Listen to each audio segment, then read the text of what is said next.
Recently, the President of the United States criticized Smithsonian museums, saying they focus too much on slavery, oppression, and America's flaws. A couple of thoughts on this one.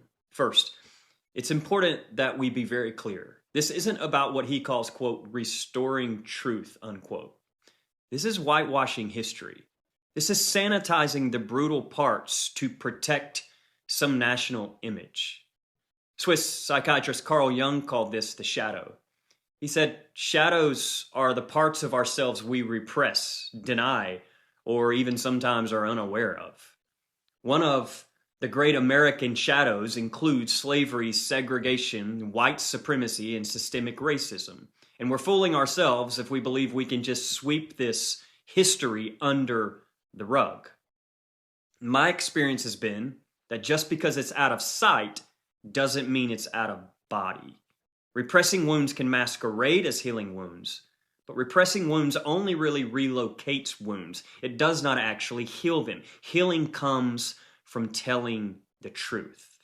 So we must face our shadows to become whole. That means owning our past, slavery, indigenous displacement, racial injustice, and yes, the way American Christianity was used to justify all of it. And it isn't just in the past. It's present. It's here. It's in our laws. It's in our churches. It's in our everyday language. It's why we call it systemic. Much of it these days is coded, sanitized, disguised, and excused. But hear me, rebranded racism is still racism. And if you don't see it, maybe it's because it's been so normalized in your culture. And what feels, quote, ordinary, unquote, may just be unrecognized prejudice. I know this is true because it's not just out there, it's in here. I've been shaped and conditioned in this culture. Warnings like, quote, be careful in that neighborhood, unquote, or, quote, that school's gone downhill, unquote, or, quote, they look like trouble, unquote. Don't mishear me. I'm not ashamed of being white. I'm made in the image of God like everyone. And this isn't a war on straight white men. But if it feels that way, maybe ask yourself, is this really suppression or is it just equality rising? As someone said, equality can feel like oppression when you're used to privilege. Friends, we cannot heal what we won't name, and what remains unnamed remains unhealed. In this moment, this week in American history, is you see the twisting of the truth. And this isn't new. The colonizers who came to America said they were Christians.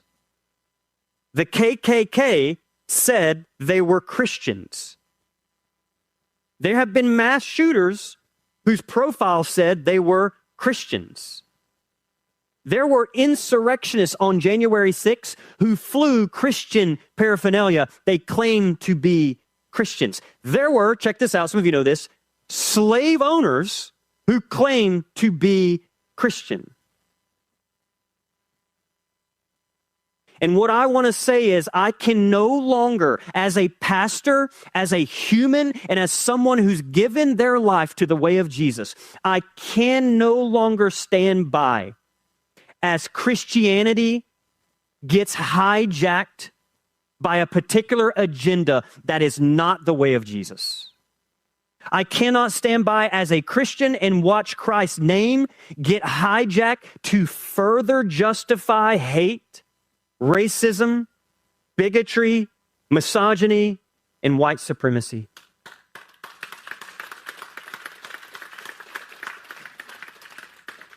I believe the path of Jesus is the path of generosity, nonviolence, caring for the poor, the vulnerable, the oppressed, and the marginalized. And part of what I hope comes out of this moment in American history is that maybe, and this is my prayer, maybe what we're seeing is that all of this is surfacing so that we can begin to see just how much the name of Christ has been twisted and turned. Hello, brothers and sisters. I'm hoping that you're great from wherever you're watching me from. I'm your host and presenter, Hijacking Stories. Now, There's a huge hypocrisy that lies within the white churches because we are trying to look at the white nationalistic beliefs and how they view everything across the world. So many times they have proven that they are racist. Why? Because of what they subscribe to, what they believe, because they believe that black people should be enslaved and it is rightful for black people to be enslaved. You understand that? The foundational hypocrisy of many white churches during slavery lies in their open contradiction between professed Christian values, that's love, compassion, equality before God, and their active participation in systems of racialized domination. Christianity clearly teaches that all humans are made in the image of God, in bracket, imago Dei, and that love of neighbor is the greatest moral law after love of God. Yet, ministers, elders, deacons, and church members did not simply tolerate slavery. They normalized it. They baptized enslaved Africans, married them, counseled them spiritually, and then turned around and bought, sold, whipped, and raped them. Slave auctions were held on church grounds. Church budgets were funded through slave labor. Theological justification were crafted by pastors to present slavery as a biblical. The same when men who invoked Jesus' teachings on Sunday authorized unimaginable brutality on Monday. Now, this duality proclaims holiness while upholding oppression, which is not accidental. We all know that.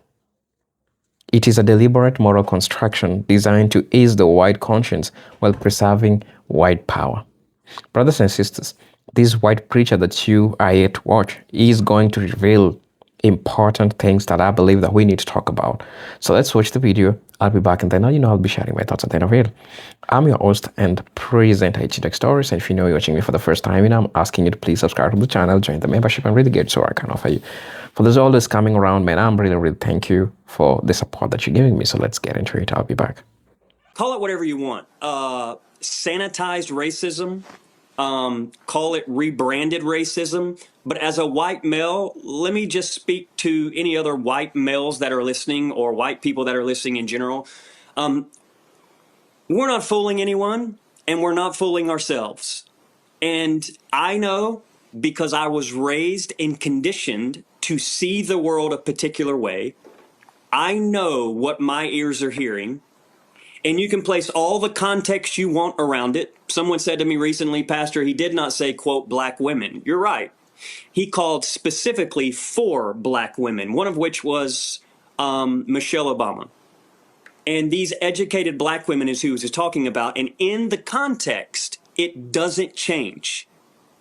And until we can come to a place where we acknowledge that rebranded, sanitized, polite racism is still racism.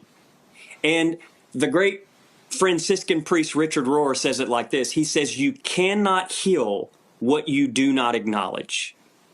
And this is why it's so imperative when I see things like this administration and Trump and MAGA pushing to remove images of slavery from museums. We're regressing. We're moving backwards. And he knows what he's doing. This administration knows what they're doing. And I'm learning more and more that what this is underneath, what it is white supremacy. And a part of the reason, perhaps, many of these leaders, these white male leaders, part of the reason many of them are kicking and screaming and putting out the dog whistles, and I'm getting them, God knows the people of color are getting them. Part of the reason I believe that's happening is because they are so terrified of one word, equality. Equality. And part of the way, I would say, that they're bolstering this grasp at white power and white supremacy is not new. Some of this has been going on for years. honestly, the merging of empire and Christianity can go all the way back to, somewhere around 312 with Emperor Constantine. And there's a lot of scholarship that argues that that's where Christian nationalism kind of has its early roots. But you can trace it from there. And what you see right now is a president who, might I add, does not care about Christianity. This president doesn't care about Christianity. Trump cares about Trump. Trump cares about power. Trump cares about authority. And Trump cares about self-preservation. And the idea that my own family, evangelicals, used to teach over and over and over again, be careful, it's a slippery slope, they would say. Make sure that the message of Jesus, the narrow path, the way of Christ, doesn't get co-opted by the far left. And they would warn us about CNN. They would warn us about the liberals at the university. And all along, while they were demonizing this other side, all along, their plan was to collect as much power as they possibly can, because that is what Christian nationalism is, essentially. It is trying to make America a Christian nation by force. And what I would like to say is America is not a Christian nation. You can go back to its origins. It's not a Christian nation. It is a nation with Christians, and it is a nation with Muslims and atheists and Buddhists, but it is not a Christian nation. And what you're seeing right now is this administration recognizing what works. Oh, we need evangelicals. So here's how we're going to do this. We're going to toe the party line. We're going to play with these images that we're given. I mean, think about the image of Trump holding a Bible in front of the church. Is there a more iconic image of the merging of empire and religion than that image? Think about the AI image of him inside a Pope outfit. Is there a more iconic image of a merging of empire and Christianity together? But what I would just say in closing is this: those two do not run parallel with each other. The way of Trump, the way of empire, and the way of Christ do not run together. One is about truth, integrity, justice, and liberation. And the other is about greed, corruption, revenge, and oppression. And it is critical that we make a distinction between the two. So you can take statements from Charlie Kirk, you can watch his memorial service, and you could look at that, and a lot of evangelicals are like, oh, look at that. What a great man. And you can also begin to realize this truth, that just because it has the name of Christ doesn't mean it is the way of Christ. And we, as a collective, are going to continue, so long as this administration keeps continuing to insist on using Christ's name, using God's name, which I would argue they're using it in vain. That is the definition of using God's name in vain. As long as they continue to use God's name, we will, as a collective, continue to pull the curtain back and attempt to show our community and our world what this actually is. And what it is a co-opting and a hijacking of a beautiful movement that started years ago by a Nazarene, a brown-skinned Nazarene, not a white, Republican, gun-toting Jesus of the imagination of evangelicals. But I mean a brown-skinned Jesus, a revolutionary who flipped tables over in the temple and who actually was crucified by a merging of the Roman Empire and the specific areas of Judaism of their day. This Jesus, we're going to continue to try to show the world his way, his movement, and continue to expose what this administration is doing that Jesus would absolutely push against and never be a symbol for. And then lastly, I would just say, I do still believe at the local level change makes a difference. And so for an example, we have an election coming up. We have a city council election coming up in November.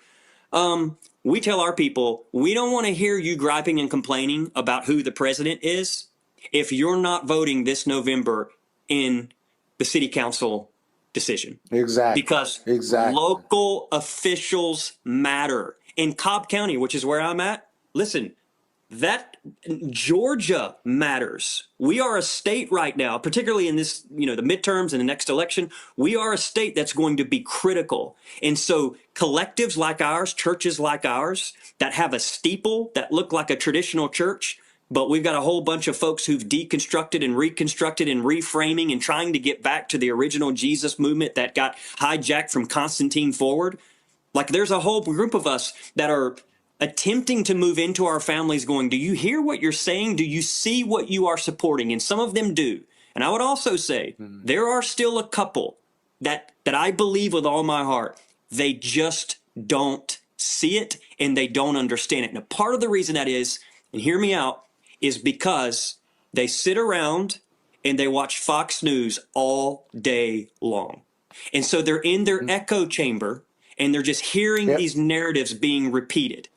And so when I show up for the family gathering and say, hey, are you familiar with the Access Hollywood tape? Because you said you're a devout follower of Jesus, but yet he said he could grab women wherever he want. How does that sit with you? Tell me how you voted for a man that cares anything, doesn't care anything about integrity, and seems to treat women like property and is a convicted felon, and on the list we could go. And here's what I hear a lot of times. I didn't hear about that. To which I pause and say, are they lying, or have they watched so much Fox that they actually haven't heard about this? And so part of my job is to say, okay, that's between you and God, but allow me to inform you. Because it's obvious you're not watching anything other than Fox. So let me inform you. And here's the information. And you deliver the information, and then they choose to do with it what they want to do with it. So I do still believe there are some on the edges that are so enveloped in this Fox domain, in this MAGA cult, that they're not hearing the outsiders. And I would just say this, one way, maybe one way we can actually change this thing is when our parents and our parents' parents and our grandparents, when they see their own flesh and blood speaking this truth. Maybe it just, and this is my hope, and I still hold on to the hope, maybe it shifts a little bit and tenderizes the heart enough where they say, oh, because what we're doing is interrupting their narrative. Because what has Fox News told them? Fox News has told them, oh, immigrants, they're dangerous. Stay away from them. They're dangerous people. I mean, listen to the way this administration dehumanizes people of color, dehumanizes immigrants, dehumanizes these people that don't look like him, act like him, dress like him, talk like him. And part of what we can do as family members that they know us, they love us, is when we speak up and share these truths, we are disrupting the narrative that they're hearing, because then what they're saying is, oh, wait a minute. Everything Fox News said was left-wing, liberal, Democrat, LGBTQI, destroying America. Wait a minute. That's not my son. That's not my son-in-law. I know my son-in-law, and he's actually trying to follow Jesus here. Yes. So maybe one relationship at a time, we can attempt to disrupt this lie. And it is a lie. This lie that Fox keeps speaking. They have they have taken our parents. They have taken our parents. And I would just say, as a young man with parents and in-laws and grandparents, it's unbelievable to me how you all warned us day in and day out to not get sucked in. And yet you are the very people who got sucked in to a cult, to a movement that is the antithesis to everything you taught us. You told us integrity mattered. You told us that marginalized people matter. You told us to take care of the poor. You taught us all these things. You told us to read the Bible. You told us it was inerrant, inspired, infallible, and that whatever you do, don't abandon the way of Jesus. And all I would say is, friends, we have it. we stuck true to what you've asked us to do. We just took the way of Jesus very seriously. And now we're calling out our evangelical people and we're saying, you have fallen down a slippery slope. Turns out the slippery slope works both ways. And you slip down the Fox News slide, and we are asking you to open your eyes. And we are praying that your heart gets tenderized and you begin to see what many people see around you, and that is that Jesus would not stand for the things that you are standing for. And so That's right. maybe it's a call. It's just a call. It's a call to come home. Yeah. It's a call to home. And one of the things we're trying to do as a church is extend the door. Honestly, if you've been a part of MAGA and you're just now opening up and wakening up your eyes and you're going, oh, we messed up. Come. Yeah. The prophets had a word for it. Yeah. Repent. Turn around. Yeah. Come back. Yep. Hello, brothers and sisters. Welcome back to the channel. I think you've heard for yourself how he explains all this concept and how the white church really participated in the enslavement of black people. What's really important, what really fascinates me is that he recognized the part that people look like him and people do the same thing that he does, did what they did. But what I really also applaud him for is that he comes out and calls out, because that's what accountability is. And what we need to understand is that theological manipulation was used as a tool of domination. And this is how it happened. White churches developed what scholars called racialized theology, a version of Christianity which was modified to sanctified white supremacy. Texts such as the curse of Ham were twisted to argue that black people had a divine destiny to serve others. The New Testament passages about servants obey your masters. These words were cherry-picked and violently misinterpreted to create a religious justification for racial caste system. And this theological manipulation was a political technology. It gave white Christians a moral shield, allowing them to say slavery was not merely an economic, but a God-ordained thing. Meanwhile, the very same Bible contained numerous moral teachings that condemned cruelty, oppression, kidnapping, and mistreatment of the stranger. White clergy simply refused to acknowledge these sections. This selective reading reveals hypocrisy.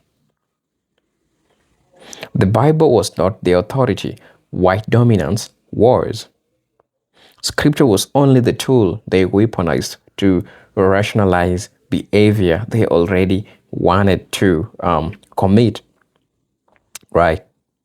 Also in the same line, the church acted as a slave institution, not as a neutral bystander.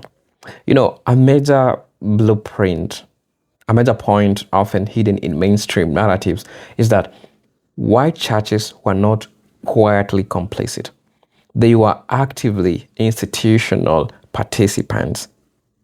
Entire denominations, Southern Baptists, Methodists, Presbyterians, and others split because white Christians refused to give up slavery. Missionaries purchased enslaved Africans. Church leaders openly preached pro-slavery sermons. Some churches owned plantations as corporate property. White Christians were among the largest slave owners in the South. Even after emancipation, these same churches opposed black literacy, resisted black voting rights, and fought against black participation. They fought about black participation in church leadership. So the hypocrisy runs deep. Church institutions claimed moral authority, yet defended a system that treated black people as subhuman commodities. Their faith was not about righteousness. It was about maintaining the racial order that benefited them economically and socially. The hypocrisy was woven into the institution's very structure. Um, Hypocrisy after emancipation, when the chains changed but the attitude didn't. Even after slavery ended, white churches continued to operate as defenders of white supremacy, providing their moral framework had never been truly Christian but racial. They endorsed Jim Crow segregation, opposed interracial marriage, supported convict leasing, and blessed lynching mobs with silence or direct approval. Many white pastors taught that God did not intend race to mix, reinforcing segregation as a divine order. Churches refused black membership, segregated pews, and denied black Christian leadership positions, even though black people were often devout and spiritually committed. This post-emancipation hypocrisy reveals that issue was never merely slavery. It was underlying belief that black people were inherently inferior. White churches simply updated their methods of domination to fit the era. They swapped chains for theology, whips for church policies, and slave codes for Jim Crow sermons. One of the most striking dimensions of this hypocrisy is white churches had clear evidence of black humanity and spiritual power right in front of them. Yet they chose blindness. They enslaved black people, because enslaved black people developed some of the most profound expressions of Christian faith ever seen in the Western world: spirituals, coded liberation theology, communal worship, and a deep understanding of justice. Black preachers preached hope and a terror. Black congregations formed communities under the most inhuman conditions. Instead of being humbled by spiritual brilliance, white Christians mocked it, banned it. They banned African worship traditions and punished enslaved people who prayed or read the Bible. The hypocrisy is here. The hypocrisy here is moral. It's a moral arrogance. White churches claimed to be the guardians of the Christians, but could not see that the Spirit of God was powerfully alive in the eyes people they enslaved. Their racial ideology blinded them to the spiritual truth. I'm also going to be talking about the psychological need for hypocrisy. White innocence, which acts as a shield. At the psychological level, you get to understand that the hypocrisy of white churches served as a deeper purpose, because it allowed white Christians to maintain a self-image of moral purity while benefiting from violence. If white churches admitted the truth that slavery was evil, that they were guilty, that their wealth came from wickedness, they would have to give up power and privilege. They will have to see themselves not as a moral leader, but as perpetrators. So they crafted the theology of white innocence. Slavery became civilizing Africans. Segregation became protecting Christians' values, and black suffering became God's will. Hypocrisy was the psychological glue building white supremacy together, because, why? It allowed white Christians to sleep at night. While black bodies were being destroyed, it allowed them to believe that they were the followers of Jesus while crucifying his people. So, these people are just giving apology without any accountability. Because even today, when some white preachers and denominations admit their historical involvement in slavery, the hypocrisy continues, because confession rarely comes with restitution. White churches may apologize, yes, but they do not return stolen land, did not share the economic resources, did not support reparations, or do they dismantle racial hierarchies they still benefit from? No, they don't. Right? Black churches remain underfunded. Black theological voices still remains marginalized, and black suffering minimalized. The modern white church wants the moral credit for admitting the truth, but refuses to pay the moral cost of repairing the damage. This is the final hypocrisy: wanting forgiveness without transformation, wanting reconciliation without justice, and wanting unity without equality. Until then, the church confronts the economic, social, theological inheritance of its crimes. Its confession still remains a hollow performances, echoes of the same duplicity that sustains slavery itself. So please let me know what you think about this. I'm your host and present Hijacking Stories, but until then, let me see you in my next video. Peace, love, and harmony. Salute.